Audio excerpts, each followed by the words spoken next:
PMRDAचे आयुक्त doctor Yogesh Mhase sir यांची नुकतीच मंत्रालयात अल्पसंख्याक विकास विभागाच्या सचिवपदी जी आहे ती नियुक्ती झालेली आहे. त्यांनी त्यांच्या कार्यकाळामध्ये आयुक्त असताना अर्थात PMRDAचे आयुक्त असताना नेमकी काय कामं केलेली आहेत हेच आपण त्यांच्याकडनं जाणून घेणार आहोत. एकंदरीत तुमचा कार्यकाळ कसा होता आणि कोणती महत्त्वाची कामे तुम्ही या कार्यकाळामध्ये जी आहेत ती मार्गी लावली?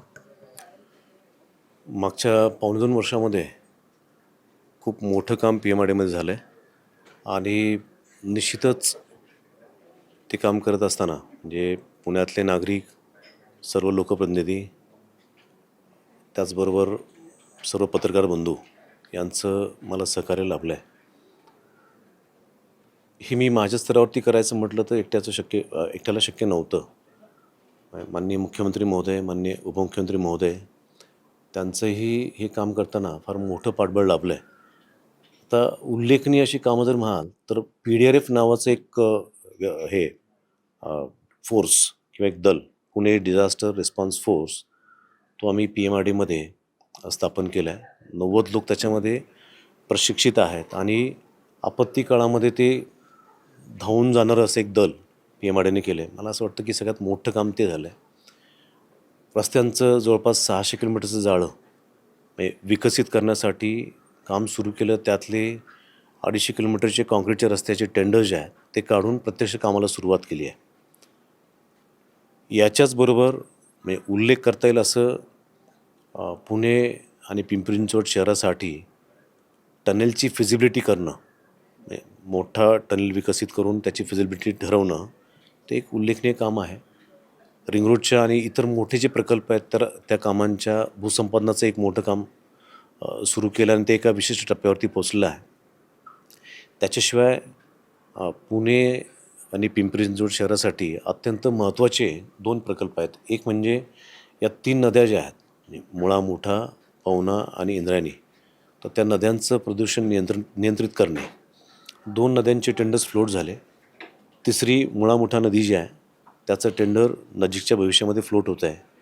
इंद्रायणीचं टेंडर फ्लोट केल्यानंतर प्रत्यक्ष जेव्हा काम सुरू होईल आणि पूर्ण होईल त्यावेळी देहू आणि आळंदीसारख्या धार्मिक स्थळांना एक प्रदूषणमुक्त करण्याचं किंवा केल्याचं समाधान माझ्यासहित सगळ्यांना लाभेल. त्याचबरोबर ह्या दोन्ही शहरांच्या बाहेरील जो मोठा परिसर आहे जिथे 1 ते 5 लाख लोकसंख्येची गावं आहेत, तर तिथे मलनिःसरणची जी योजना आहे तर ती अमृतमधनं एक साधारणतः 1250 कोटी रुपयाचा पहिला टप्पा तो मंजूर झाला आणि त्याचंसुद्धा टेंडर फ्लोट झालं आहे. पुढच्या 1-2 महिन्यामध्ये तेही काम सुरू झाल्याचं आपल्याला पाहायला मिळेल.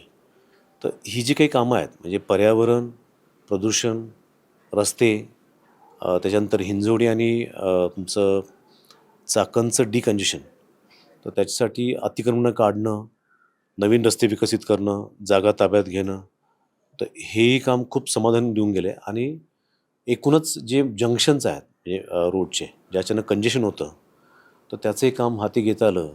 त्या सगळ्या बाबी समाधानाच्या आहेत. हिंजवडी आणि शिवाजीनगर हा जो मेट्रोचा मार्ग आहे तो कधी सुरू होणार अशी चर्चा आहे, त्या बाबतीमध्ये काय प्रोसेस? लवकरच. लवकर म्हणजे कधीपर्यंत होईल? लवकर म्हणजे काही दिवसांमध्ये. सर, दुसरी एक महत्त्वाची बाब म्हणजे तुम्ही गृहनिर्माण जे प्रकल्प होते त्याचं स्ट्रक्चरल ऑडिट करण्याचा निर्णय घेतलेला होता. त्याचे काय निष्कर्ष आले होते? स्ट्रक्चरल ऑडिट केलं. त्याच्यामध्ये स्ट्रक्चरली ते साऊंड आहे म्हणजे कुठल्याही प्रकारचा त्याच्यामध्ये दोष नाही आहे हे दिसून आलं आहे. किरकोळ उणिवा होत्या तर त्याचं रेक्टिफिकेशन PMRDAने केलेलं आहे. म्हणजे आजच्या तारखेला तसं म्हणजे तिथे काही फार मोठ्या उणिवा आहेत असं काही राहिलेलं नाही आहे. सर, दुसरी एक महत्त्वाची गोष्ट म्हणजे कुंडमळ्याची जी घटना घडलेली होती, त्या बाबतीमध्ये तशा पद्धतीच्या घटना होऊ नयेत यासाठी तुम्ही कशा पद्धतीची उपाययोजना केली? कुंडमालच्या घटनेसाठी तो जो काही पूल पडला किंवा त्या पुलाचं पुनर्निर्माण करावं याच्यासाठी मुख्यमंत्री महोदयांनी एक वेगळा PMRDAकडनं निधी त्यासाठी मंजूर केलेला आहे. आणि अशा घटना पुन्हा पुन्हा होऊ नये त्यासाठी मी मगाशी म्हटलं तसं डिझास्टर रिस्पॉन्स फोर्स जो आहे तो PMRDAने कार्यान्वित केलेला आहे. लोक वाहून जाऊ नये किंवा त्यांना इजा होऊ नये याच्यासाठी तात्काळ मदतीला धावता यावं यासाठी तो एक फोर्स तयार केलेला आहे. सर, अनधिकृत बांधकामं जी होती त्यांच्यावरती सुद्धा तुम्ही कारवाई केलेली होती. ही कारवाई केल्याच्या नंतर आत्ता तिथली प्रत्यक्ष स्थिती कशी आहे? अशाच पद्धतीची आणखी अनधिकृत बांधकामं जी आहेत होत आहेत का? अनधिकृत बांधकामं निश्चितपणे त्याला काही प्रमाणामध्ये आळा बसला आहे, म्हणजे लगाम घातला गेला आहे, परंतु म्हणावा तेवढा तो प्रभावी नाही आहे. आजही आपल्याला बऱ्याच ठिकाणी अनधिकृत बांधकामं होताना दिसत आहेत. आम्ही आमच्या परीनं तसा PMRDकडे स्टाफ कमी आहे, पण उपलब्ध स्टाफमध्ये ती थांबवण्याचा प्रयत्न केला आहे. प्रसंगी गुन्हे दाखल केले, तोडकामही केलेलं आहे. मोठ्या प्रमाणावरती रस्त्याच्या कडेचे 7-8 हजार बांधकाम आम्ही तोडले, सगळेच हायवेच्या कडेचे. त्याच्यानं काही प्रमाणात लोकांना रिलीफ मिळाला आहे, पण अजूनही खूप त्याच्यामध्ये काम करायला वाव आहे. तर मंत्रालयात अल्पसंख्याक विभागाच्या सचिवपदी तुमची जी आहे ती बदली करण्यात आलेली आहे. काय चॅलेंजेस पाहताय त्याकडे? त्या विभागात म्हणजे प्रत्यक्ष काम काय आहे, म्हणजे बाहेरून जे माहिती आहे त्याच्यावरती निश्चितपणे समाजातला एक वेगळा घटक ज्याला आपण अल्पसंख्याक म्हणून संबोधतो, तर त्यांची सेवा करण्याची ती एक संधी आहे असं मी मानतो. प्रत्यक्ष काम काय आहे हे तिकडे गेल्यानंतरच कळेल मला. सर, तब्बल 1 वर्ष 8 महिने तुम्ही या पदावर आयुक्त म्हणून होतात. कोणती अशी कामं आहेत जी करायची राहून गेली अशी खंत वाटते? सुरू केलेलं सगळंच राहिलं आहे. पण ते एका टेन्युअरमध्ये, कुठल्याही एका ऑफिसरच्या टेन्युअरमध्ये न होणार आहे. हे सगळे इन्फ्रा प्रोजेक्ट जे आहेत याला 3-3 अधिकाऱ्यांचे टेन्युअर संपतात तरी ते होत नाहीत. पण CM सरांनी जे आत्ता मध्यंतरी सूचना दिल्या की एकदा काम सुरू केलं की त्याच ऑफिसरच्या टेन्युअरमध्ये ते संपलं पाहिजे, म्हणजे 3 वर्षाच्या आत ते संपलंच पाहिजे. आता तो प्रयत्न मी PMRDत केला आहे, परंतु माझं टेन्युअरच 2 वर्षाचं होतं.